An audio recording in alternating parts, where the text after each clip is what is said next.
Salam müəllimlər, bu videoda mən sizə 504 kitabından 3-cü unitin izahını verəcəm. Əvvəlcə sözləri görürsüz və bu sözlərin tərcümələri verilib qarşısında və bir də sinonimləri verilib, hansı ki sinonimlərlə öyrənmək əlbəttə ki, hər zaman daha yaxşıdır. Bu sadəcə sizin üçün işarə eləmişəm ki, daha rahat tərcüməsini və sinonimlərini tapa biləsiniz, görə biləsiniz. Daha sonra kitabdan davam edəcəyik. Üçüncü dərsin sözləri ilə. Typical bilirsiniz, səciyyəvi, tipik deməkdir. Nümunələrinə baxacağıq. Məsələn, deyir ki, qorxulu, kinodakı qorxulu xarakter tipik bir kostyum geyinmişdi.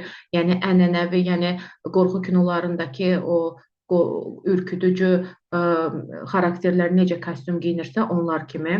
Və yaxud da the horse ran its typical race, yəni hər zamanki kimi tipik yarışdı mənasındadır. Və yaxud da it was typical of the late comer.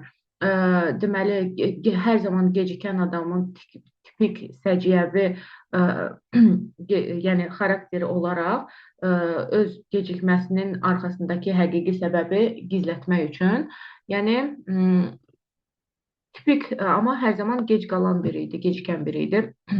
Minimum isə minimum, ən az mənasındadır. The least possible amount, ən az, mümkün olan ən az olan kəmiyyətdən söhbət gedir. Məsələn, ən az 6 saat yuxudan danışılır burada və yaxud da minimum ödənişdən danışılır və yaxud da minimum əmək haqqından danışılır.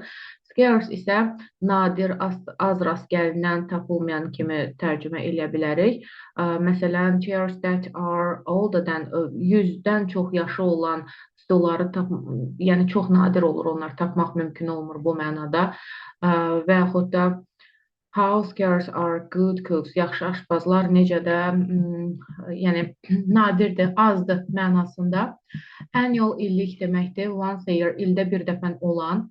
Məsələn, burada ildə bir dəfə the annual convention of musicians, musiqiçilər birliyi illik hansı ki keçirilir, Hollywoodda ildə bir dəfə keçirilir.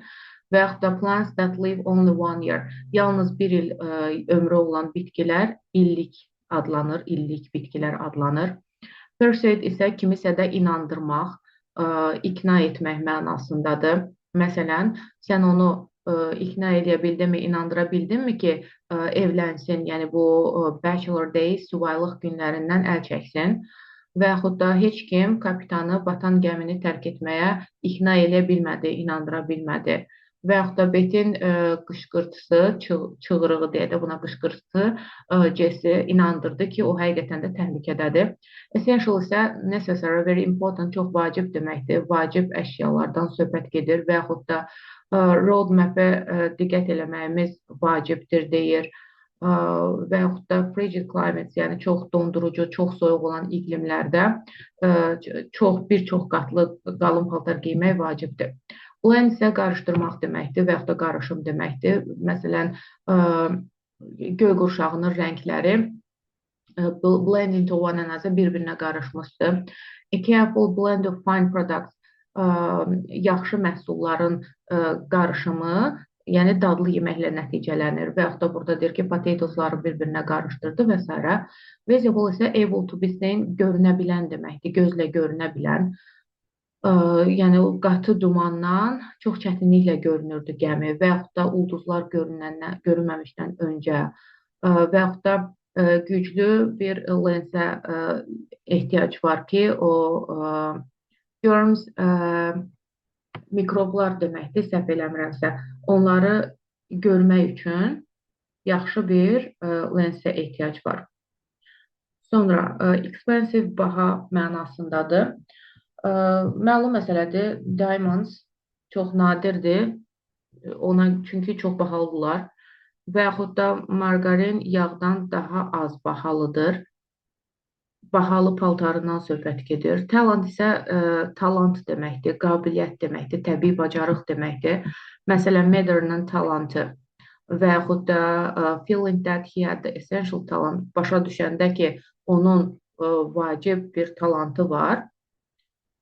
Çalışdı ki, tried out for the school play, məktəb oyunu üçün onu yəni inandırmağa çalışdı. Buradakı try out'un tərcüməsi necə verə bilərik? Yoxlamaq mənasındadır. Yəni onu məktəb oyunu üçün yoxlamağa çalışdı. Çünki bildi ki, onun qeyri-adi bir talantı var. A lack of talent da, yəni talantsızlıq, qabiliyyətsizlik mənasındadır.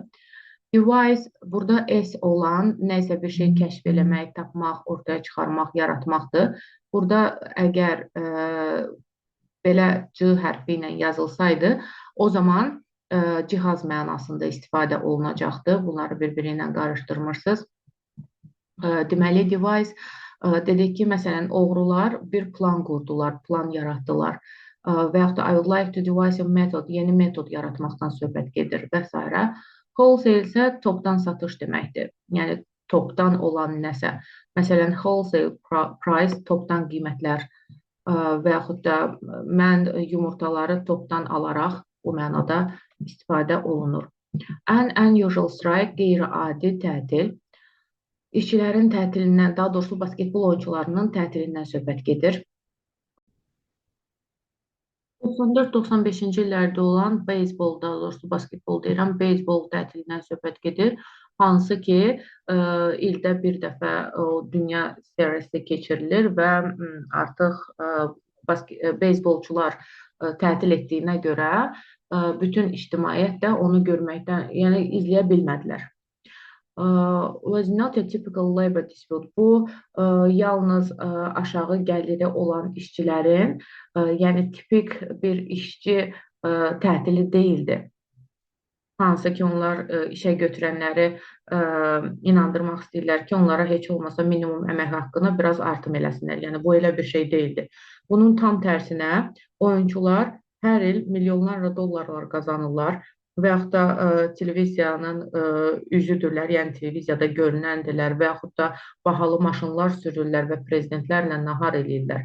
Yəni, biri var ki, tipik işçilərdir, hansı ki, minimum əmək haqqı alır və tətil edirlər ki, minimum əmək haqqımızda heç olmasa biraz artım eləyin. Tam tərsinə deyir, bunlar milyonlarla dollarlar alırlar hər il, bahalı maşınlar sürürlər, prezidentlərlə nahar edirlər və onlar yəni öz bacarıqlarını əsirgədilər. Öz bacarıqlarını, əsas bacarıqlarını əsirgədilər və tələb elədilər ki, deməli, ədliyyə orqanları, güc orqanları, yəni məhkəmə və ədliyyə orqanlarının hökumət bunları, bu problemi bu problemə bir çözüm yolu tapmağa məcbur eləyənə qədər onlar öz, belə deyək də, bacarıqlarını əsirgədilər, yəni oyun oynamadılar. Və komanda sahibidir, bir çox hüquqşünaslardır. Bunların hamısı corporate, executive and etc. Bunların şirkət sahibləri və hamısı düşünürdülər ki, onların oyuncuların tələb elədiyi bu çox böyük gəlirlər, əmək haqqları bununla bağlı, yəni nəsə bir şey edilməlidir. Çünki onlar zaten milyonlarla dollarlar qazanırdılar. İndi də lap yüksək qazancları istəyirdilər. Və since the talent beyond the measure, əsas liqada oynayan oyunculardan daha yaxşı talantlı, yəni talantlar tapmaq çətin idi, tapılmırdı, yəni. Buna görə də onlar çətin olduğuna görə 95-ci ildə onlar qərara verdilər ki, oyuncuları, yəni topdan hamısını dəyişsinlər. Və əvvəlki oyuncular isə aprel ayının sonu geri döndülər. Amma there was a feeling, elə bir his var idi ki, bu tətil yenidən baş verəcək. Yəni, yenidən onlar tətilə qayıdacaqlar. Narazılıq eləyəcəklər mənasında. Yəni, burada ümumi beyzbol oyuncularından danışdı. Hansılar ki, çoxlu pul alırdılar, məşhur idilər, prezidentlərlə görüşürdülər və s. Amma yenə də daha çox əmək haqqı istəyirdilər. Və komanda sahibləri filan da narahat oldular və fikirləşdilər ki, bununla bağlı nəsə eləmək lazımdır, bu qədər pul vermək olmaz. Amma əsas liqadakı oyuncuları tapmaq da çətin idi. Buna görə onlar düşündülər ki, ümumiyyətlə bütün oyuncuları hamısını dəyişsinlər, tamamilə dəyişiklik eləsinlər.